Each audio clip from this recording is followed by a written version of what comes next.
মাথা শর্ট হয়ে গেছে কি কাজটা আমার কাছে দেখিস আমার জানলা তুই কেন করলি ওই রাত্রেবেলা আমার মনে করলি আমি আমার কাছেও বলবে তার গার্জিয়ানটা ছিল ভিকটিমের বাবা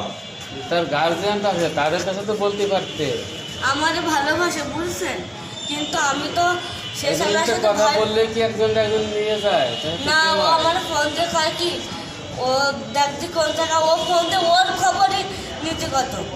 ও ওয়েটিং থাকতো বলে তাই ঠিক ওর খবর আমার নীতি বলতো কিন্তু আমি তাকে ভাই হিসেবে দেখতাম আমার যদি প্রেমে কি বানাবো তা তোর জন্য আমি মানুষের কাছে হাত পাতবো কেন আমি বেশটা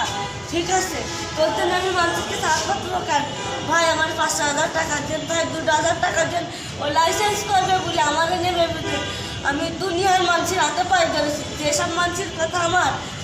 হাতে সহ্য হয় না আমি পায়ে ধরেছি আমার যদি চরিত্র স্থায়ী থাকবে আমি বেশাখানে এসে পড়েছি শুধুমাত্র আমার মার একটা কথার কারণে আমার বাপের একটা কথার কারণে হ্যাঁ আমি আগে বিবাহিত ছিলাম মেয়ে দিয়ে দিছি ছেড়ে দিছি কিন্তু তাই তো বললাম না না না না আমি তোরেই ভালোবাসি আর তোরেই ভালোবাসে যাবো তুই চিন্তা করিস না আমি ওই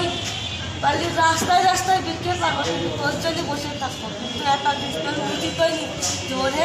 চাকু দিয়ে মারা তোর উচিত হয়নি আমার ফোন থেকে জানালো তো আমি যেতাম আমি কিন্তু কারোর পরোয়া করি না তা আজকে আমার একটা দুঃখ থেকে গেল তুই বিনা কারণে বিনা এসে ভুল বুঝে স্যানাডার মারি দিবি তো তার সেই জায়গায় তো দোষীর কাছে আমিও একদম কথা বলতে আমার সাথে এই যে আমি অসুস্থ কানাকাটি করতে করতে এই যে অসুস্থ বলতেছি আমাদের দেখছে কি ডাক্তার কম